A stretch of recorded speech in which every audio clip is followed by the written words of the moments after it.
Hello and welcome back to season 2 of Painfully Honest TV. It's an exciting time in sports right now where you have the NBA with their last month of the regular season gearing up for the playoffs, NCAA basketball with college players that are pedestrians today, stars tomorrow, rising up the draft boards, and then you have NFL free agency, something that was once a snooze fest has turned into a big publicity event, with a lot of people projecting where people are going to go, our team's making the right moves, right? So in this episode, we have a lot of different segments in this season where I'll give my first take and then we'll slide into buy or sell something new on the pod and then switch over into the March Madness preview, something that has a lot of people with tremendous takes with a lot of different teams and stars taking over March Madness this season. And then I'll finish off with the front office mode, something new in particular where I take over a specific team and possess if they're doing the right tactics to be able to be a successful franchise, specifically in the NFL. So starting out with the NBA, we have the Los Angeles Lakers riding a 5-5 skid over their last 10 with a lot of key matchups happening on national television, right?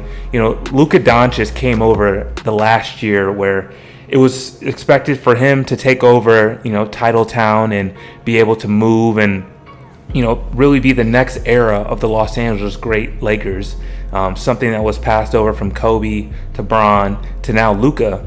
And you really haven't seen Luka take that next step. Last year was his first year where he was really trying to find his footing, get back into shape. It was a tough year mentally for him, just being traded from Dallas. So I think a lot of Lakers fans gave him the slack. But this year, right, you have JJ Redick in year 2, you have LeBron, obviously, and then you have Austin Reeves, someone who's supposed to take that next step and has, but has suffered some injuries. LeBron he missed the first half of the season dealing with that sciatic nerve. So you really had a lot of different components, but I also think that Luka, he's an offensive genius. He's the most talented player I've seen offensively for as long as I can remember.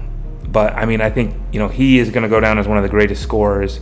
But I think he's going to be one of those people that doesn't win a ring, right? He's someone that always needs to have the ball in his hands, isn't in the best shape, and doesn't set the tone defensively, right? When you're the leader of a team, you need to be able to set the tone for how your team is going to come out and play. And when you're not, dilly-dallying on the defensive side and letting people go by, it sets a standard that this is okay, and we're just going to let our teams just get by us, and we're just going to try and beat them offensively and not on the defensive end. A lot of people have made DeAndre Ayton the scapegoat. He doesn't really have a true rim runner, which I think has hindered him. Like you saw when they made it to the finals with Dallas, he had Derek Lively to throw the ball to. He had Powell. He had a lot of guys that could really benefit and were rim runners that really opened up the lane for him.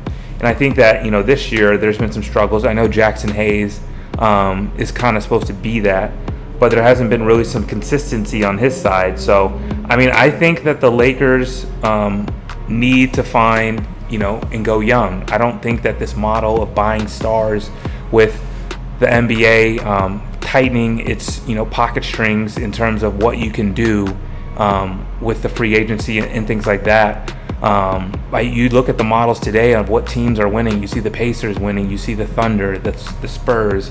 I don't know if it's necessary to just stack up the stars like you did in the mid-2010s. I think that's the difference between eras. And something that really needs to be looked at if you're the Los Angeles Lakers ownership, which just took over from the Genie Bus era, the Bus family selling for a major come up. The Dodgers group is really taking over, and they have a lot of cash, and they run it like a business, like it should be, versus a family organization. So I think it's just a matter of time. Luka is the future. They're not going anywhere with him, but I think the whole getting stars and trying to build it that way is not the way to go. They don't really have any talent in the pipeline coming up. They don't really draft as well. They'll ship them out to get big stars. So I think that's something to look out. But right now, I'm not buying the Lakers. Moving on to our new segment, buy or sell. In this segment, I am going to name a player, team, or trend, storyline, and I'll tell you, am I buying it or am I selling it? Buying it means that I am believing into what this specific topic is saying, and that I think it's going to continue and that you should pay attention. Selling it, on the opposite side, would be I'm not buying into this. I am, selling my share of whatever this specific trend is, and that I don't believe that this is true. So beginning with our first topic, we have, will Darren Peterson be a top 3 pick? I am selling on this topic. I think the way that Kansas' season has gone, you have seen ups and downs from him. You've seen the highs where Darren Peterson has shown, he is the best player, gifted, and will be a rising star in the NBA. And then others where it's like, is he committed to the game of basketball? That college is a 30 to 40 game season, NBA is 82. When you have, cramping or the flu, you try and fight through it. You're not going to try and sit. Teams I don't think are going to like that. And you saw that the way Kansas is riding into the NCAA tournament with losing, games to lackluster teams like, University of Cincinnati. But I think realistically, though, Cam Boozer and AJ DeBanza are going to show, why, their commitment to the game along with their tremendous skill set. So, and then moving on to number 2, buy or sell. Will Miami of Ohio make a run in the NCAA tournament? I am buying that. They have just finished their first. They've just finished the undefeated regular season, where they haven't played the toughest of teams. They haven't had too many quad 1 wins, if any at all. But I think when you win, you know that feeling when your team just finds a way. They just beat Ohio in overtime to clinch. I think that they're obviously going to get in. People are speculating that, but I think that they can win a game or 2 depending on their first round draw. If they're an 11 seed, I could see them making a run to the Sweet 16, and that is something that a lot of people are overlooking just given the fact of strength of schedule. I think the eye test here wins it. Now moving into the next segment on March Madness, right? You have a lot of the blue bloods back in it and ready to perform on, college basketball's biggest stage. You have projected number 1 seeds of Duke, Arizona, UConn, Michigan, teams that have shown all year that they are the team to beat. Starting off with Duke, we have Cam Boozer, projected number 2 overall pick, is leading the way at, I think, 22 points a game. I really feel that he is built for March Madness. He is not just for show, like you've seen in the past on a lot of Duke teams with star-studded freshmen like, Kyrie Irving or, Austin Rivers, guys that, didn't perform. I think that Cam Boozer fits into the system. He has a lot of elite players around him like Isaiah Evans and Caleb Foster. But I think that they're posed for a big run.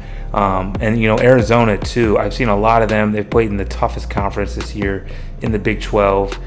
Really held their own, got the conference to themselves for the regular season. And I like Jaden Bradley. I think their top freshman is really showing. He's not a top 3 pick, but I really like that the way that they're cohesive and really deep, as a team. Bryce James didn't even get any minutes this year. He had the red shirt, so I like them. UConn is someone, that is really trying to avenge. They were going for a three-peat, right? And they lost, I think, in the Sweet 16 or second round last year to Florida. But, you really saw that Dan Hurley was very upset in the way that they've come out and just dominated the Big East, losing only, I think, 4 games or so, and a lot of returning starters with Caravan, Solo Ball. But I really like the way that they've developed their roster, and, coming down the stretch, this is something that is second nature to them, and they're really good at executing in late game situations. So I like what UConn's done. And then last, we got Michigan back in the forefront as a top seed. We haven't seen them like this in a while. Dusty May has done a really good job with that squad. They have a lot of NIL transfers, Namari Burnett, a lot of bigs as well coming over. But I really like the way that they challenged Duke a couple weeks ago, so I could see them making a run. And then you have also a lot of 2 seeds, right? A lot of teams that are, potentially going to make a run, like Iowa State making a run as well. So I'm interested to see, the matchups as we go into the conference tournament. We have a lot of unfinished business, but I think that March is going to be one of the best, given, that the top talented freshmen are back on the scene and their teams are doing really well. So March Madness should be a time. Now we're going into front office mode. This is where I will be putting on my GM cap and going into the lens of what a franchise is looking at in their moves in the NFL offseason. So starting out with what I think is the most interesting team in the Buffalo Bills, where in the offseason cut their head coach, fired him, McDermott's gone, promoted Joe Brady to the helm from the offensive coordinator position. And then from there, they're just making moves, right? You had Josh Allen a little bit frustrated with his offensive talent. So what do? They go and cut, some veteran players to free up some cap space. They re-sign their center, and then they go and make a trade with my Bears to get DJ Moore.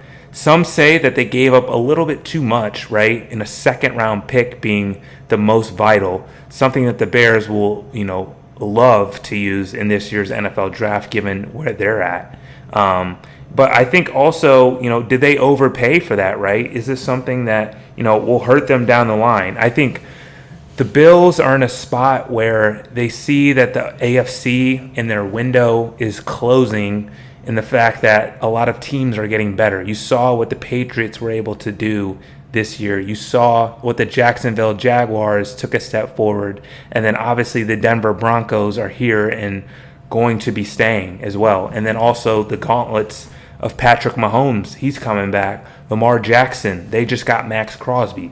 So the Bills are doing an interesting thing where they're trying to stabilize their offense in what they had from a year ago and adding a key number one, would you say, in DJ Moore. But then also defensively, I think they're just trying to reset and, go young again and, balance, the offensive firepower with, defensively. They're trying to right their wrongs from, a defense that was, pretty laughable last year. So I think that they're in that sort of phase. Will the Bills be able to overcome this? I don't know. Just given the fact that, you have a divisional, opponent now that is really going to test you and can go toe to toe with you and is not afraid. So I think that the Bills are still trying to be, foot on the pedal and just keep going, compared to other teams that are just going to try and wait and just try and do the same old thing, like the Bengals or something. But, I think that's where the Bills are at. I kind of like the move, especially with a new leader, someone that's, still familiar within the building. But let me know what you guys think in terms of the Bills and their current status and, if this kind of brings them and pushes them over the hump to maybe even to the Super Bowl. So let me know what you guys think in the comments.